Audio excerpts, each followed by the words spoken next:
Good morning, ladies and gentlemen.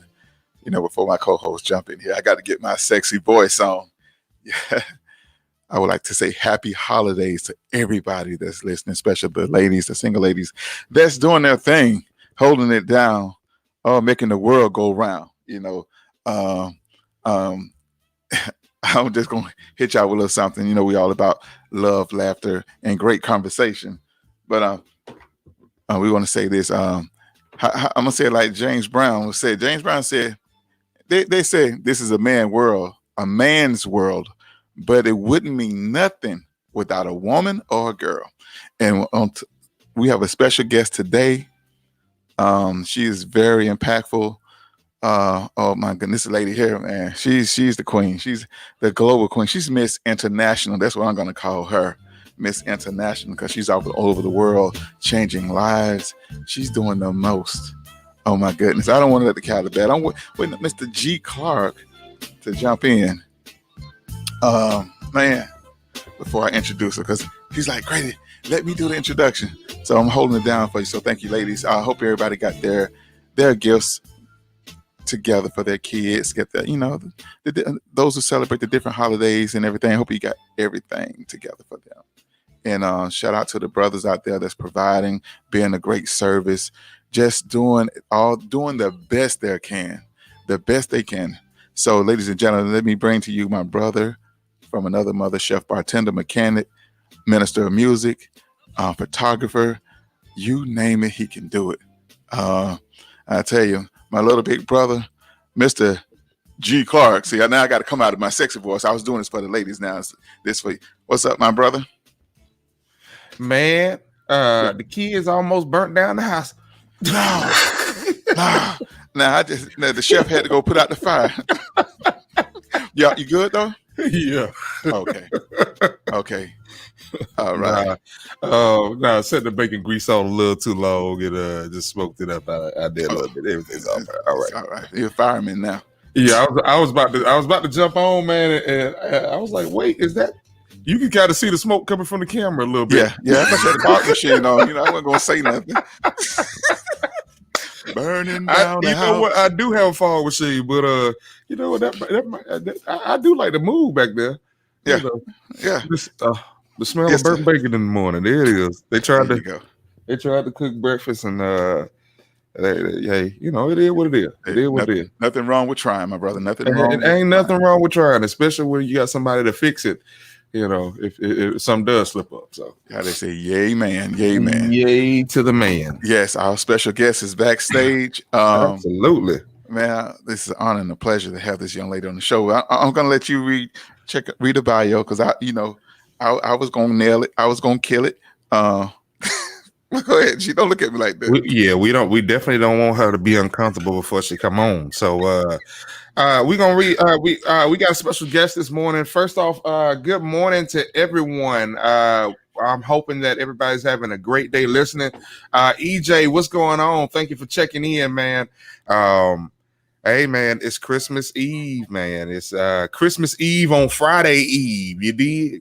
So anyway, we're gonna talk about our keynote, Miss GIGI Sabbat.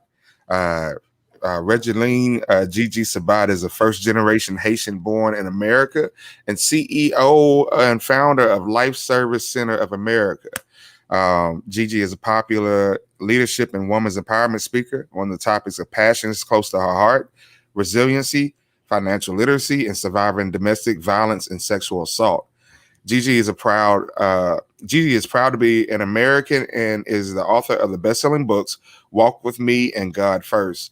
GIGI is a former intern with the U.S. Senator Marco Rubio and is finishing her degree in law in 2021 with an emphasis on common sense constitutional law and making it easy to understand.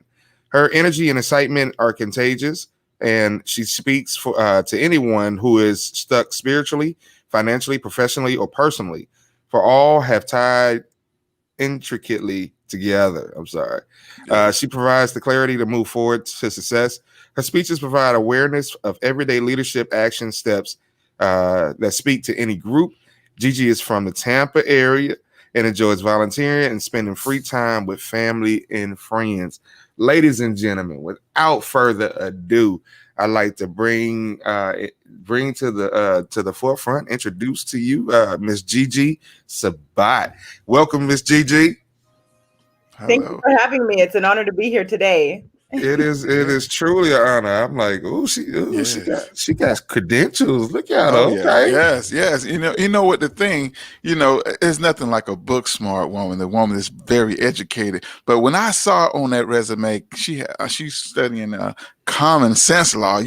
I think I can take that class because I think I have all the common sense. I think I can do that. Is that? And I'm gonna let her break it down, but I want to say this, G. Clark. Go to my personal page. We have a lot of comments, people chiming in on there. Just open up that second window. Miss GIGI Sabbat, thank you for coming on. Thank you. It's an honor to have you on today. And I really want to start right there with that common sense law. And congratulations on all that you have accomplished. But can you break that common sense law down to us? Yes, essentially what it means is that the Constitution is in place for a reason. So again, too often individuals tend to try to change the laws that are in place. So again, common sense is common sense, right? So essentially you have to take that approach and really understand what was in place is in place for a reason and proceed in that manner. Okay. And a lot of times I see young men, young video of men playing curbside court. Does common sense law plays a factor in that? Would that help you in those kind of situations with different I would definitely engagement with the police? I'm sorry. That's a great question. I would definitely say yes. Again, there is criminal law. Now we're talking about constitutional law, what he read in the bio. So it's two different aspects. So if we're talking about criminal, that's a whole different aspect. Okay. So for an example, I'll give you an example here for the George Floyd incident. Now that was a legal matter, but too often folks focused on it and transition it into a racial matter. Now that was not a racial matter. That was a legal matter. So we need to understand that the laws are in place for a reason, and we would not have all the issues that we have in society if individuals just allowed the law to handle it in that manner. If everyone was to follow the law accordingly, then we wouldn't have those issues. We wouldn't have these riots. We wouldn't have these problems. Okay. Wow. Yeah. You have a question, G? Because I want to take all the questions. So understanding constitutional law, I think that's something that everybody I think that's something that shouldn't take a college course to really dive in deep. I think that's something that should be taught somewhere between middle and high school. What do you feel about, I guess Let me come back to that question. I'm sorry. Okay. I have a question, another question for her. And before we get off to what she's doing now, in high school, I studied political science. That was a class they talk about different laws and stuff like that.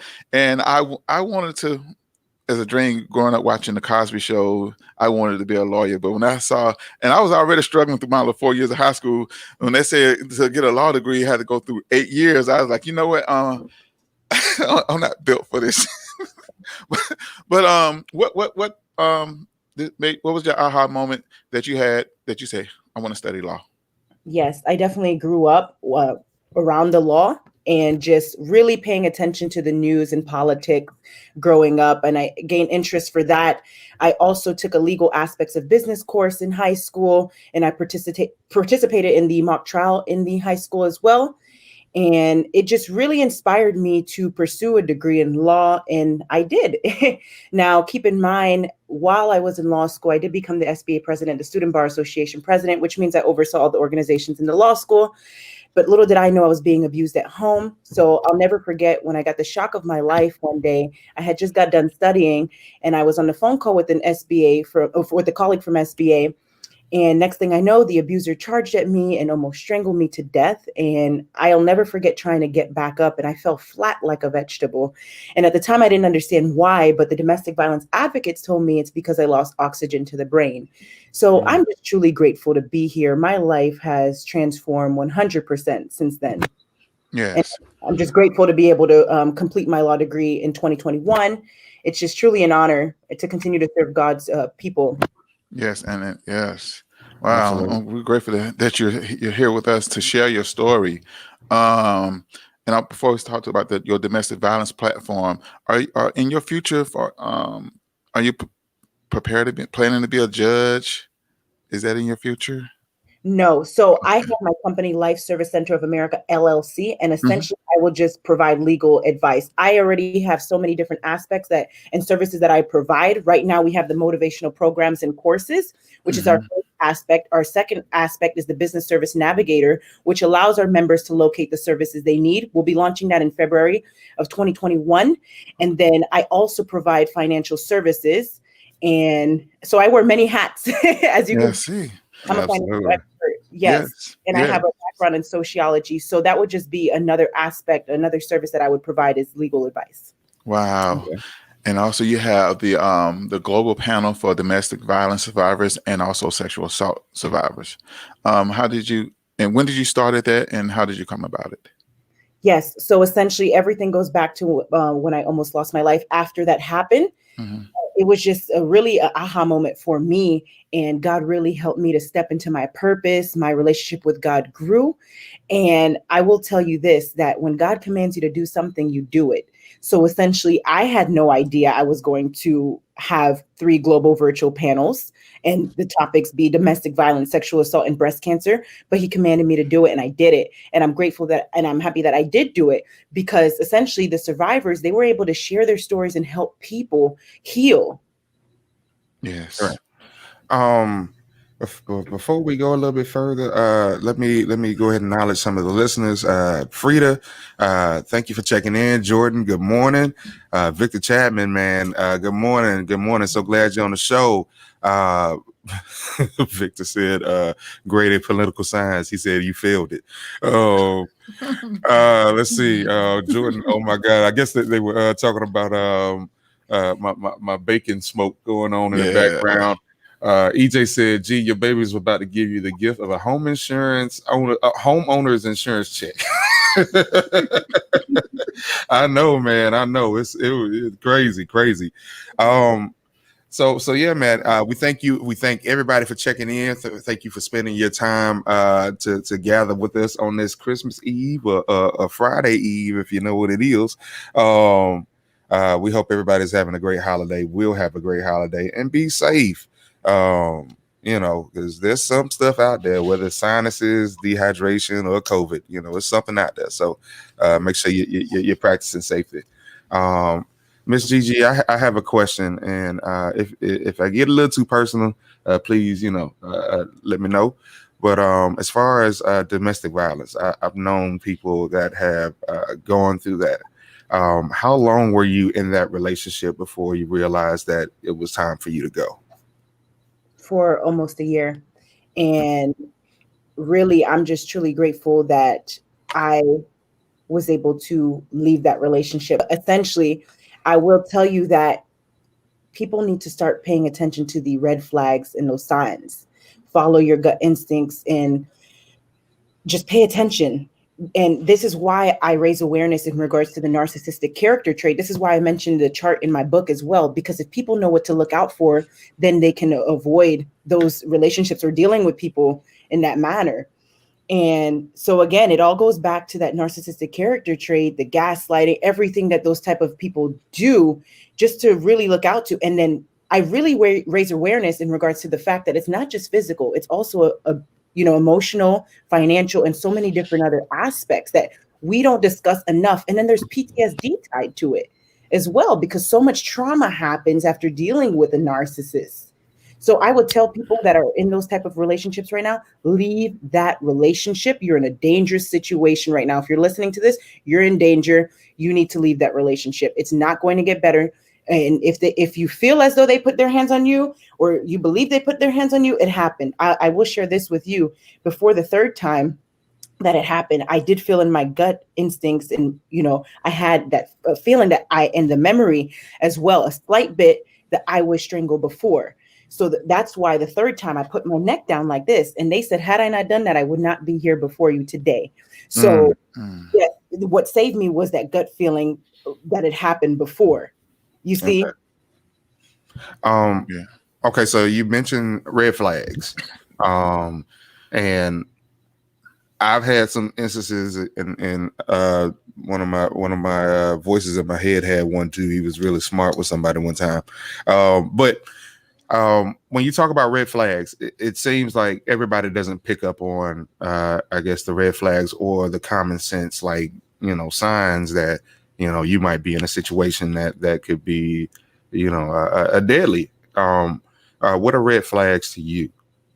Yes, definitely. The abuser will try to control you. They will manipulate you. There's gaslighting involved as well. Again, they will try to control your life, your finances. They will try to keep you away from your loved ones. Just those are a lot of things to look out for. Yeah. And that's a new one that I learned being a part of your panel for domestic violence, financial abuse. And so many people go through it and not knowingly, and I can relate to that. Meaning somebody tell you how much to spend, or you can't do this. What you gonna give me that money? Or, it's just different things. I know you can explain financial abuse better than I can, but it's a big finance is a big part of domestic violence, finance and other triggers. But I think finance that break up relationships more than anything. Yes, that's right. And it goes back to that manipulation aspect where they try to control everything. And then I really raise awareness in regards to the fact that it doesn't matter who you are, your title, if you're a doctor, an attorney, it does not matter. This can happen to anyone. If you're not aware of what a narcissist is or their character traits, it can happen to anyone. And that's why I educate others about the character traits of a narcissist and what to look out for. And also, too, it is emotional abuse. It is emotional because essentially they're manipulating the individual that they're with, and they're saying things that essentially to really hurt that person emotionally as well. Yes, yes. Now, I have And they do it intentionally. Okay. I got something that I want to deal with a narcissist. I want to touch on that, but I do have a listener question. Jordan asks, is it possible that women commit acts of domestic violence as men, or is it possible that they commit acts of violence acts of domestic violence? I guess the same as men. Is it? Yeah. I think you probably mean same as on men. the flip side. Yeah. Because I think a lot of that falls under the umbrella, and I think we do this a lot in society. Instead of identifying it for what it truly is, it falls under the umbrella of being toxic. Now, I know there's a lot of people that admit to being toxic without, giving a broad kind of description of what toxic is to them, or, you can kind of see it in their feed. But as far as narcissism, Jesus Christ, please hold my tongue. Growing up, I always knew narcissism as being self-centered. Someone that is pretty much stuck on themselves. So when you bring the term narcissism in it, can you please update that definition as far as, because my whole thing. I thought it was a person that started fire, arsonist. No. I don't know. It's crazy saying. No, Grady Clark did it right. They have this grandiose lifestyle mindset that they believe in, and they believe they're high authority, and they only think about self. Very, very selfish individuals, and really, it's their way or no way as well. And also in the beginning of the relationship, how you'll know as well that you're dealing with a narcissist is that they will charm you in the beginning as well. And so that's how they blindside a lot of the individuals that they deal with. So definitely look out for those red flags. Okay. Again, to that question that you were speaking of, G. Clark, that the individual asked, it does happen to men and women. And that's why I held the global virtual panel of domestic violence survivors with both men and women. Grady was a part of that. He spoke on how it does happen to men as well. So he was a great example to share his story, because it really resonated with a lot of men, because too often in society, it seems like it only happens to women because not enough men come forward. We need to hear the men share their voices as well, because it does happen to men. And too often there are too many women who are angry at men for what happened to them. So they want to lose that in translation and say, oh, well, it doesn't happen to men, but it does. So we can't just hide things. We need to bring it to the surface and say, okay, it does happen. And it's a fact. It does happen to both men and women. Yeah. Well, I agree. Men, actually, I have a very close friend that wrote a play years ago, and the name of the play was "Men Don't Tell," and it dealt with that. And honestly, I was a little bit immature back then. The play did have comedic highlights. However, I didn't take it as serious because, to me, that was a hard thing to grasp that men would actually be getting beat by their women. I've seen in places where I've had homeboys that have called the police on their girlfriend. The police show up, they laugh. So I think for men, is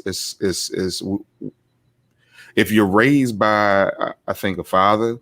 I think a father will introduce you to a certain amount of levels of things just to go through, to build character, to build strength, and build a sense of toughness. So I think most men don't tell. It's kind of related to that. There's something in you that I think, if you've been taught that from a young man, to be resilient rather than to find an escape route. We got some comments coming in. Hold on, before you read the comments. Okay. Also, I would like to say too, from my position, being involved, I try to go to how you try to go to your friends to share what's going on with you. They turn and laugh, and it make jokes out of it and stuff like that. So, like, man, don't you tell nobody that mess, and that a lot of times we as men keep that balled up inside of us, and it affects our health. That's why we have heart attacks and this and that, because we have so much bottled up in this. And I advise, and after sharing my story on your platform, I felt better.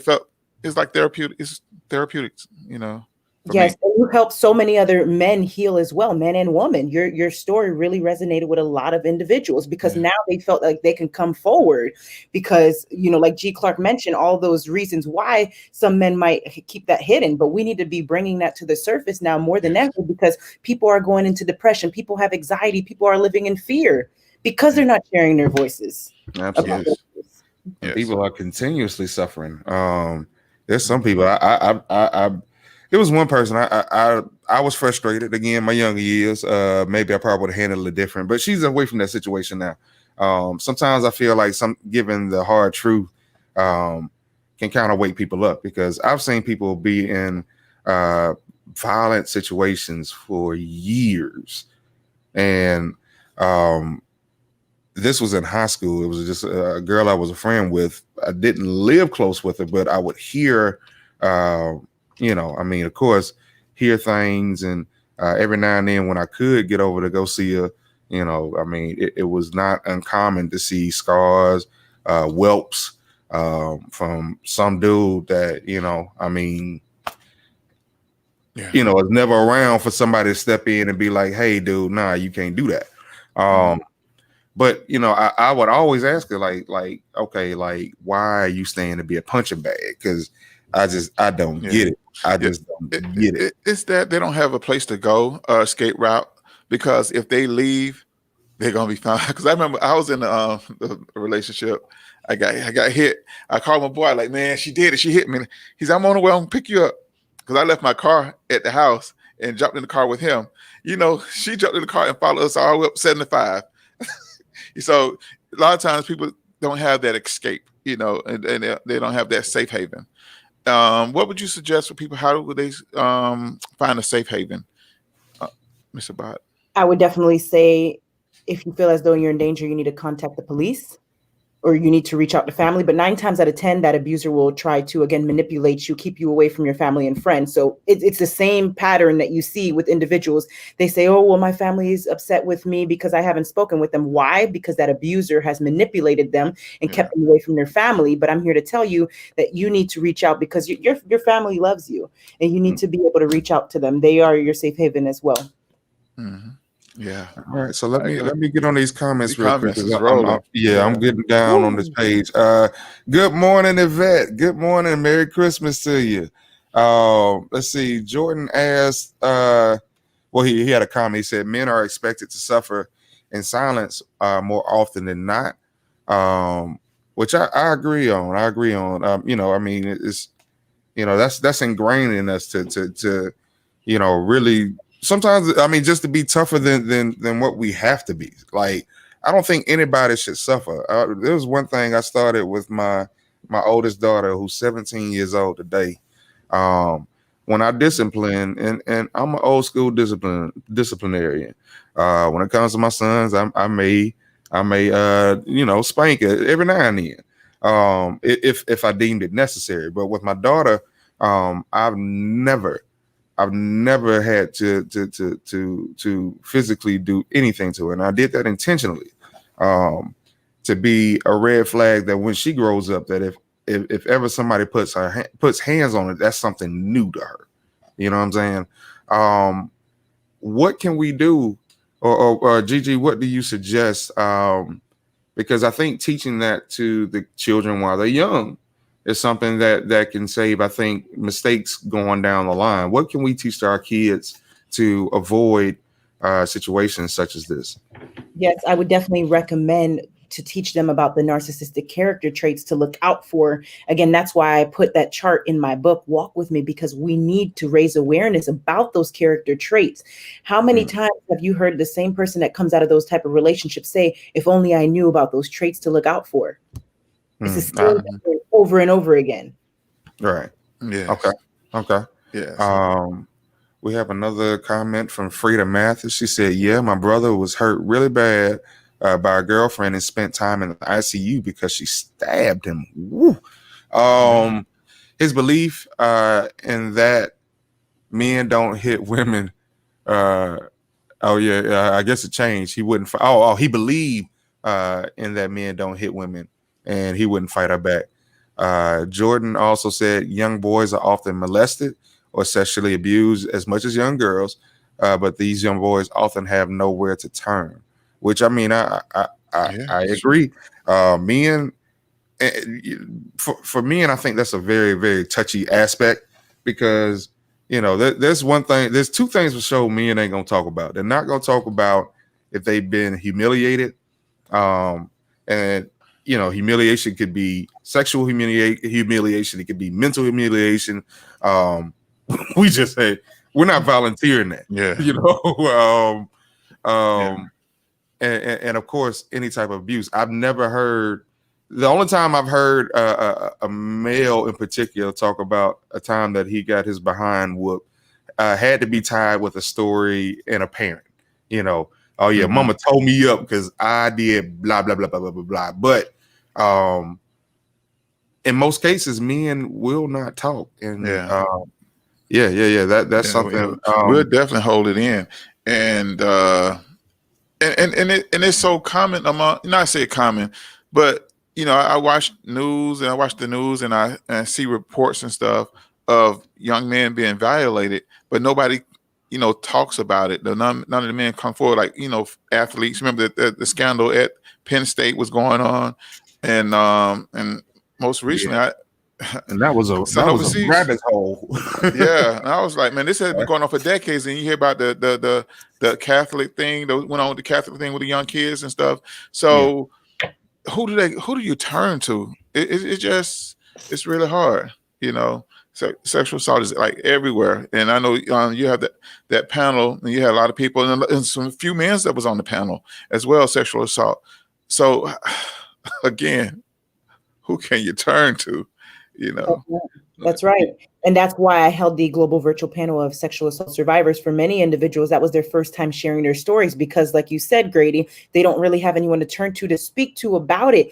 But again, it was a healing process, not just, for those that were listening, but for those that were speaking as well, which is needed. That's why people need to share their voices. Let your voice be heard, because it's going to help someone else.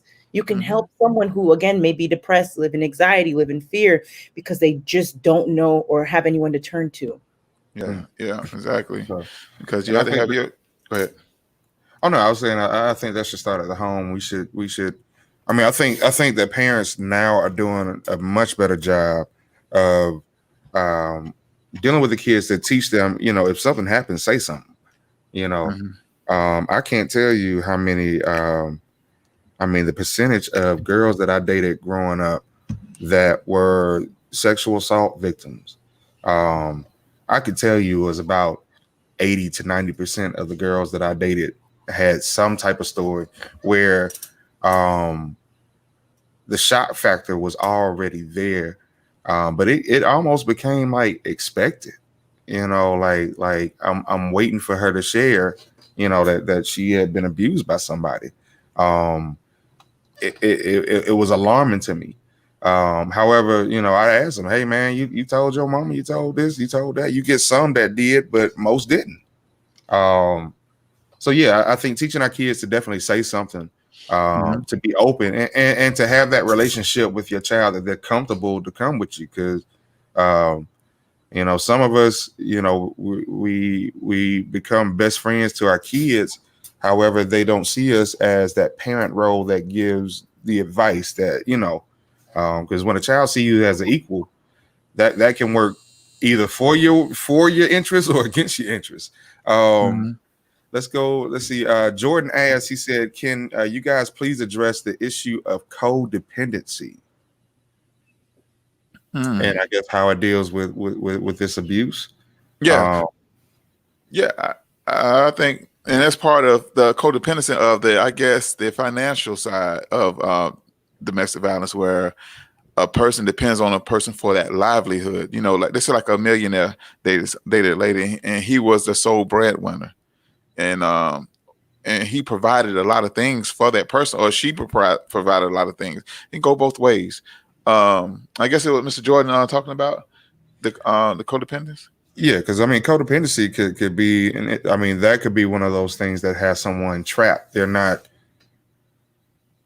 They're willing to take the lumps because they're used to a certain lifestyle, if that makes sense. That's right.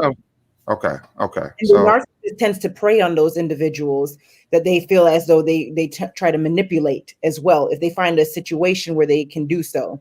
And that goes back to finances, like Grady was saying. Right. Okay. What do you suggest? How can they break away from that codependence? Again, it's all about awareness. If they're not aware, you know, they're just continuing to go on in their life, and then, you know, they're not understanding what's happening right in front of them, then it won't end until they're aware.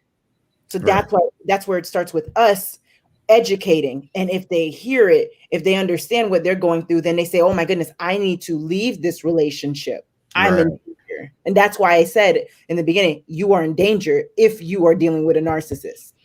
Right. Yes. Because I think the teaching aspect has to happen, because again, for so long, I couldn't understand. I would think that you would realize it, you know, once physical abuse was, you know, happens. As I'm sorry, I protect me. Don't come with me with no weapon, no nothing, because I'm gonna do everything to get you off me, and then I'm gonna talk sense to you afterwards. Yeah. So I'm scared of people who talk loud. You know, they're yelling. That's, you know, that vocal range. I consider that as aggression. You know, it depends on what they're saying. Now, if they're just laughing, cracking jokes loud, okay. Or they're like, "Hey, you need to come on in the house. You better not be out tonight." That right there, I don't know. I'm scared. That's a form of narcissist too, right? That's right. Yes. And then I want to bring out a point that G. Clark mentioned. You know, you can take, that's why I teach about, you can take all the precautions that you want in this lifetime, but you can't blame yourself for if someone does harm to you, because how many stories do you hear about the person, you know, burned the person in the car, or, you know, they killed their family, they shot them, things like that. Right. You don't see those things coming. If somebody stab you, like G. Clark mentioned, don't blame yourself. If you come out alive after something like that, don't blame yourself for what happens to you. That's why too many people stay down and they say, I give up on life. This happened to me. It's my fault, and all these things. Don't do that. Don't blame yourself. Yeah. Because I'm an advocate of, and I've been on this before anybody wrote a book on this. We were talking about this years ago. Learn how to forgive yourself. Because I think that's the first step in being honest to yourself. Because we can put blame on people, and every story isn't the same. However, I do believe that, hey man, if you got to get physical with anybody for any reason and it's not protecting yourself, you got issues that you got to check, and that's real spill. I don't care who it is. But to the victim, you have to forgive yourself. Sometimes you have to forgive yourself for following what you want and being attached to what you want way too long. Sometimes, and this is not in the dating realm, sometimes we have cars that are way too long. It keeps breaking down. It keeps having us stranded on the side of the road when you scared of making a change of a car note, having a car note for a specific amount of time, or if you just want to stay in brand new, so that way you don't have to worry about that. But some people will have emotional ties to a hoopty for way too long, and the same thing I think goes with relationships. We are tied. What they say, the devil is better than what the one you don't.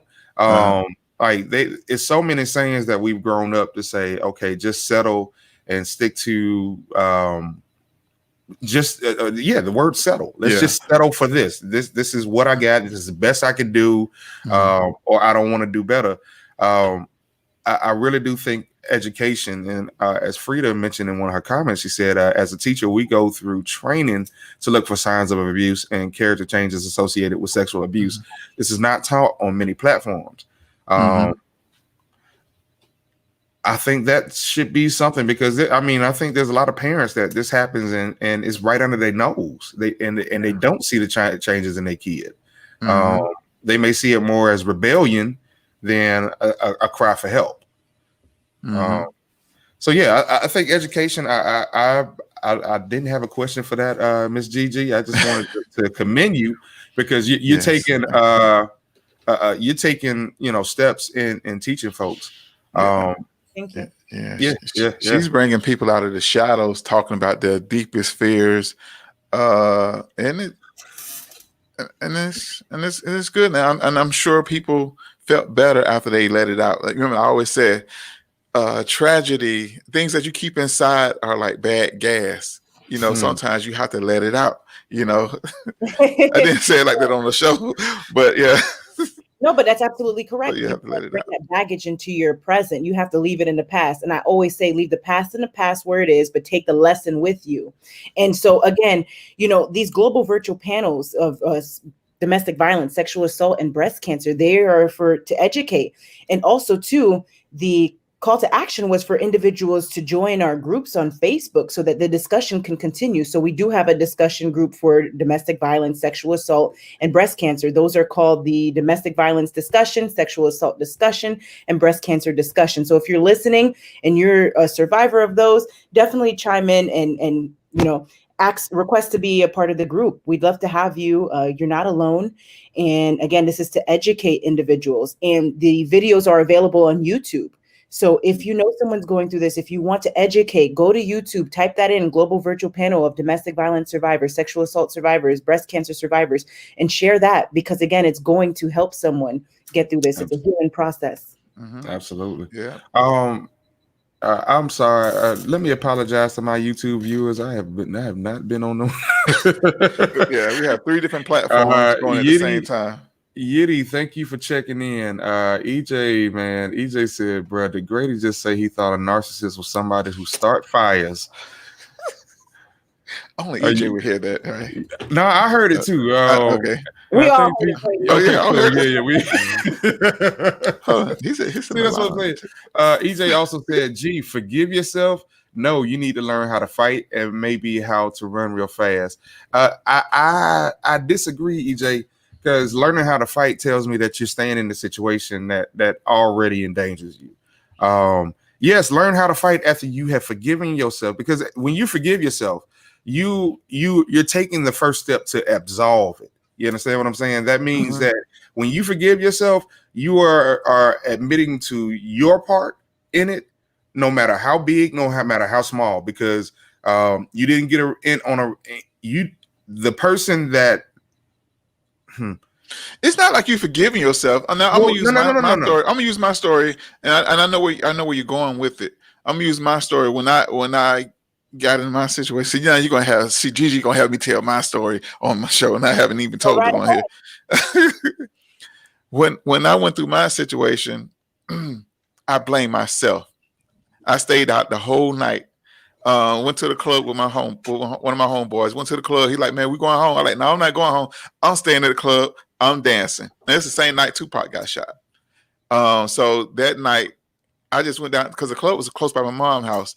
I walked down to my mom's house. The house was huge. It's a huge house. So she didn't even know I was in the house. And so the morning she woke up, she walked to the kitchen. And I saw her in the kitchen. She said, I just told your wife you wasn't home. The first man, I just told you you wasn't home. I like, oh Lord, here we go. You know what I mean? So I didn't call her the entire day. And my buddy called me like, where you at? I'm like, I'm at my mom's house. He said, hey, you ready to go home? I said, yeah. And so he picked me up.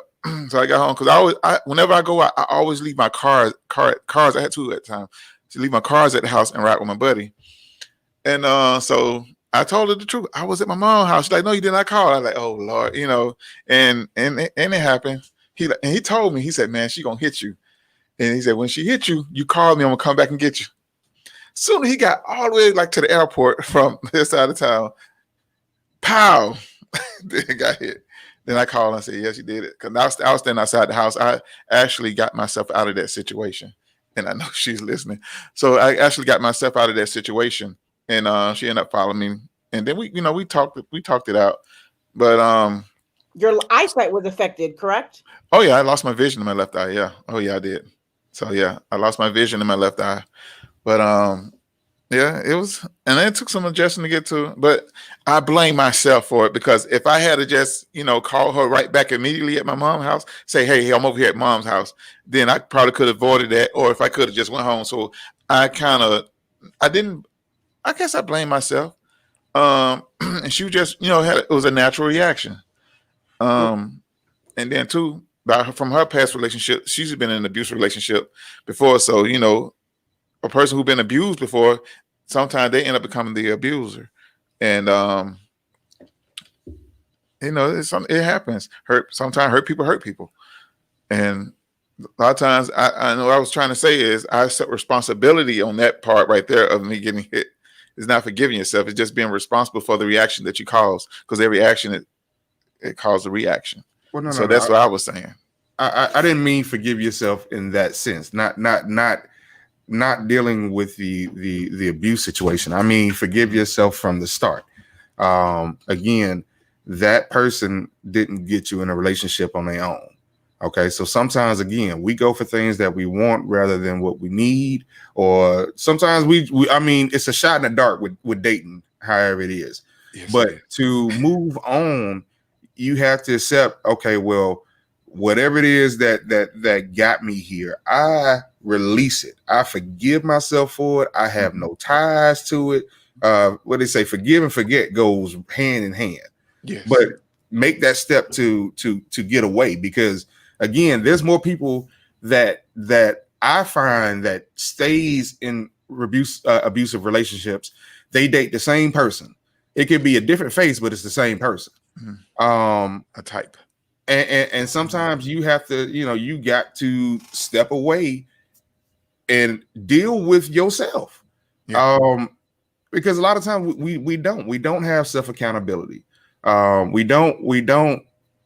Again, if we picking the same person, different face, that's something that you have to be dealt with, maybe by counseling, but sometimes you have to say, okay, maybe I keep allowing myself to deal with the same type of men.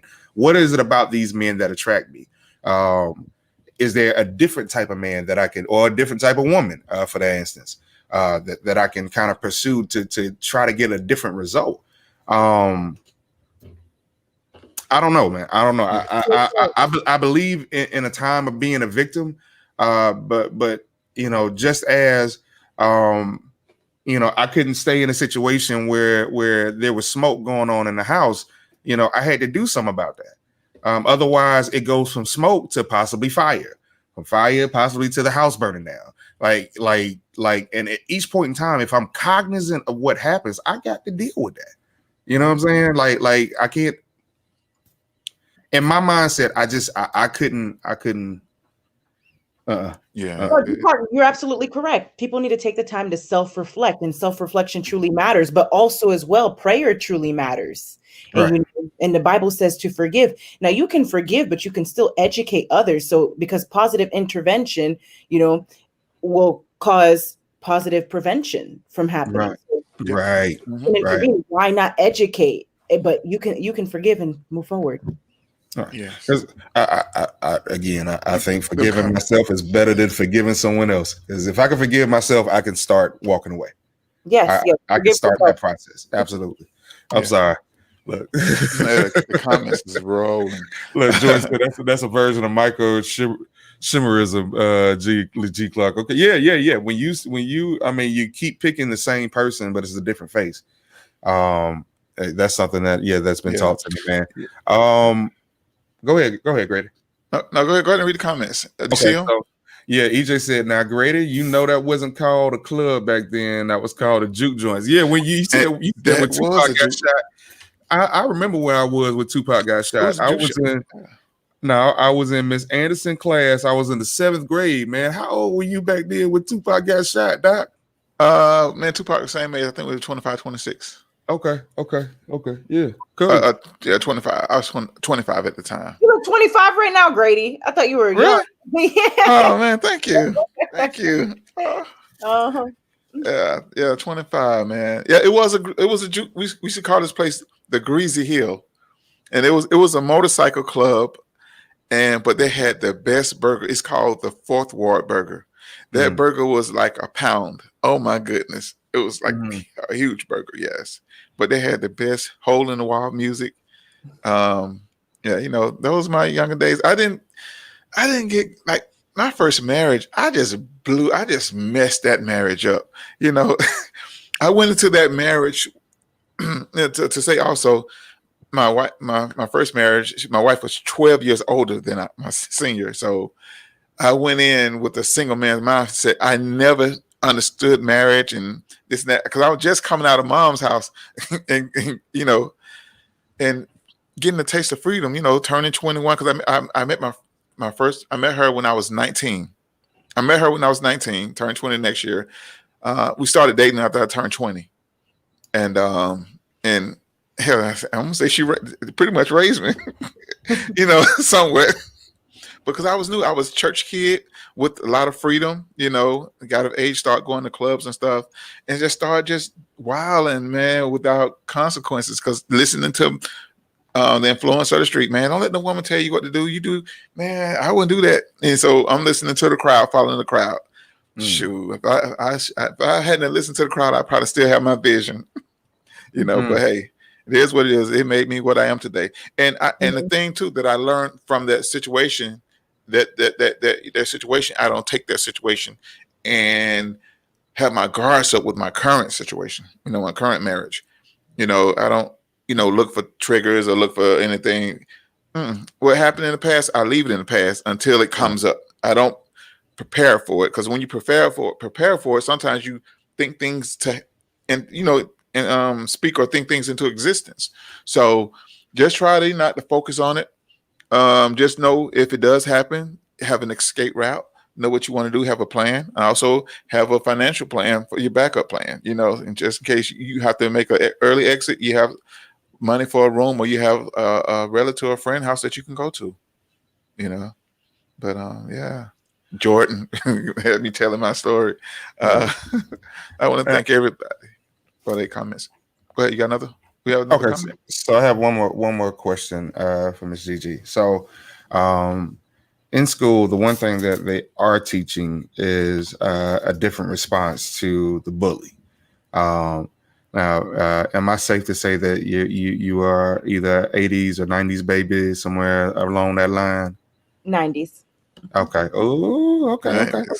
So I do believe that to a degree, certain 90 babies, 80s babies, and beyond we were taught how to deal with bullies. Which, if a bully came to you aggressively, it was basically your responsibility to match that aggression and to deal with them. Sometimes a bully, maybe you did get your behind whooped. However, the bully respected that you fought for yourself, that you wasn't somebody because we would see kids that just took it every day until somebody stepped up and said, all right, that's enough. What do you think about today version that's being taught with dealing with bullies instead of meeting their aggression with aggression? They are told to tell and allow somebody else to step in. How do you feel that works with people that are getting abused outside of a supervised situation, such as school? Yeah. Great question. And I believe that's why the counselors are in place as well at the schools. And we need to allow people a place to speak and to share what's happening so that, again, we can intervene positively and have positive prevention. So that's why I mentioned that in my book as well, to raise awareness about that topic as well, about bullying. We need to be raising awareness and educating. That's where it starts. Because if we can, again, positive intervention for positive solutions and prevention. Yes. Great. Oh, G. Clark, on the radio page, you have comments from Miss Frida. Yeah. Did you get that one already? Okay. Yeah. Okay. I'm catching up. No, I don't think you. I think she just sent this one. Yeah, she said it's not okay for someone to hit you. No matter what you feel like you cause, hitting someone is not a natural action. It's learned action or allowed action. We teach this to our students to never allow someone to hit you. You have every right to defend yourself because you have every right to live. And that's just it. I believe in hitting the bully back. I believe that this president that's leaving the office, the way that he got into the office was straight being bullied. And no one knew how to deal with a bully. I think that's. I'm gonna tell you, Mr. Obama, he did a great job at one of his roasts. Yeah, and that's how you handle a bully, and that's old school. I remember back at Grady High School, not Midtown High School, but Grady High School. There was a lot of bullies. I was a nerd in school. You wouldn't believe I was a nerd, bookworm, whatever I want to call me. But there was a lot of bullies there at the high school because you had different housing projects that attend that school. So I always knew how to defend myself because I had older brothers that taught me. And whenever I saw somebody being bullied, I just crack jokes on the bully. And what it does, it distracts the bully. Yeah, and then when they try to fight me, they don't have no game plan. I already had my game plan set up when I first engaged with them. And I always start mine out with jokes. But sometimes you have to embarrass the bully. You don't have to fight the bully, just embarrass them. And it's hard to ignore them because the more you ignore a bully, the more they harass you. Yeah, they're looking for dominance. They want to dominate either your attention. They want to dominate you physically. They're looking for dominance. That's bottom line of it. Yeah. EJ said, "Hey G, can you please explain to me why victim of abuse would forgive themselves? Don't that mean they be accepting some of the blame for being abused? No. That's not what I'm saying. What I'm saying is that at some point in time, you have to have a moment of clarity with yourself. You're not forgiving yourself for, let's say you didn't wash the dishes and she came and bust you upside the head because you didn't wash the dishes. You're not saying, well, I forgive myself for being lazy and not washing the dishes. No, I'm saying you forgive yourself for saying that, okay, I stuck in this situation way too long. I forgive myself for not moving when I maybe thought I should. You are releasing any responsibility to the situation when you forgive yourself. You understand what I'm saying? It's to me, it's again self-reflection, because you can only deal with 100% of 50% of that situation, and once you deal with your 50%, to me that starts the process of you moving on. I'm not saying anyone forgive themselves for whatever stupid reason somebody put their hands on them. All I'm saying is that if you stayed in that relationship and you got abused for 5 years, if every other week they were doing something to you, whether mentally, emotionally, physically, I'm saying forgive yourself for spending that much time before you realized it was time to go. Because sometimes the guilt of I've been here so long can turn in feeling like I've earned this. You understand? Or I'm built to take it, which is completely like not the way to go. So that's what I'm saying. When I say forgive yourself, forgive everything that you feel is responsible for putting you here. Mhm. And that allows you to start moving to get away from there. You see what I'm saying? Okay. Mhm. Baggage is a real thing. And a lot of times baggage is it happens because we don't deal with it. We don't Yeah. say, man, you know what? In basketball, we do it all the time. If I make a bad pass, I don't sit there and hang on that bad pass for the whole game. I simply say, my bad. I forgive myself by saying, I let everybody know that was my bad, and we move on. You know what I'm saying? Like that's all I'm saying. Forgive yourself is. It's saying, Yes. my bad. Okay, that you know what? That wasn't the smartest play to make. Okay, we moving on. That's all I'm saying. So if anybody heard me say forgive yourself and you think that I'm saying nah, forgive yourself for okay, I weigh this and they don't like me holding it in my right hand and they hit me for it. I'm not saying forgive yourself for that. No, get away from that. But if you're talking about moving on, because that's a thing that I do, I move on. You have to start with self. You have to start with self and move. It eventually it's going to have to come to self. Yeah, everything starts with self. So once you fix you, the rest of it is easy. Just take care of you. Right. Miss Sabbat, Miss GIGI Sabbat. Yes, sir. Can you please tell the listeners where they can find you? Of course, yes, on my website, Life Service Center of America, LLC.com, and also on all major podcast platforms, including Apple Podcasts. Put in Walk With Me and my last name, Sabbat. And also you can find me via Amazon. You can find my book. So Walk With Me and God First. Yes. Oh, is it safe to say 2-time bestseller? Yes. 2-time best-selling author. Yes. Definitely. I will post a link, your website link in the comments. I think you sent it to me before. Yes. Yes, so sir. yeah, I will get it and post it in the comments. So I know we have a lot of comments. Miss Gigi, please feel free to, go on the page and to, respond to the comments and questions and stuff from the listeners. We would really appreciate you. Are you having any events going on for 2021 other than your graduation? For 2021, I do have a leadership panel that I'm going to put together soon here, and then we will be launching the event. So be on the lookout for that. All right. I have a huge announcement for that. So to be announced. Yes. And so one other thing that we may have to touch on another show. I had one question come in. What do you do when your abuser is your employee or your boss? Because that's something, yeah. That's you want the professional, what's it called, the clinical version, or you want the urban version? Well, I mean, because in many ways that's what spawned the Me Too movement, because people with considerable amount of power abusing that power for mental anguish, again, sexual abuse, sometimes physical abuse. So report it. You can report it anonymous. We have the professional here, Miss GIGI Sabbat. I was about to say we got 1 minute left on the show. I know. That's a good question. That's a good question. Wow. But maybe if we don't deal with it on the show today, maybe that's an area that maybe you can discuss within your forums, Ms. Sabbat. Yes.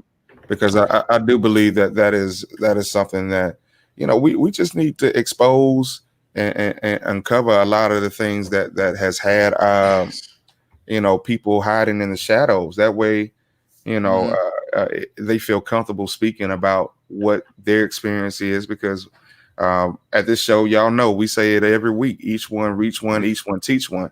And that doesn't mean just being in a positive aspect. Sometimes we have we have our tests so we can have a testimony. And you never know the situations that you've been through, that you've experienced, that could critically impact someone else's time when they're ready to listen. So, your testimony is not to be swept under the rug because you felt like you haven't been in that situation for, a decade or you've been removed from it. No, your testimony is breadcrumbs to the next person coming, so that maybe their situation is not as difficult dealing with it. So I'm going to stop talking. Miss Gigi, if you have any last words, please share with the people. Yes, definitely. I would just tell people to never give up. To never give up and continue to have a resilient mindset. Okay. Cool. Grady, you got anything? No, that's it. Each one, ladies and gentlemen, just continue to follow us, Miss GIGI Sabbat as well. I want to say just love everybody, love, laugh, and just talk, just have a great conversation. I'm going to do Tisa Beatty's slogan. Just talk about it. Also, Tisa Beatty show is tonight. So y'all stay tuned. Definitely be sharing on posting on the page, the date and the time. The date is tonight. We just between 6 and 7 p.m. And ladies and gentlemen, get ready. Because wait, no. I think we heard it wrong last night. The One After Dark, we're 2 weeks away. We are 2 weeks away from the return of The One After Dark. I know y'all been missing the sister, man, and we've been missing those conversations. So that of course is Thursday nights at 8:15 p.m. Her new season. This is season 3 for her? Yeah, man. Yes. Yeah. So absolutely.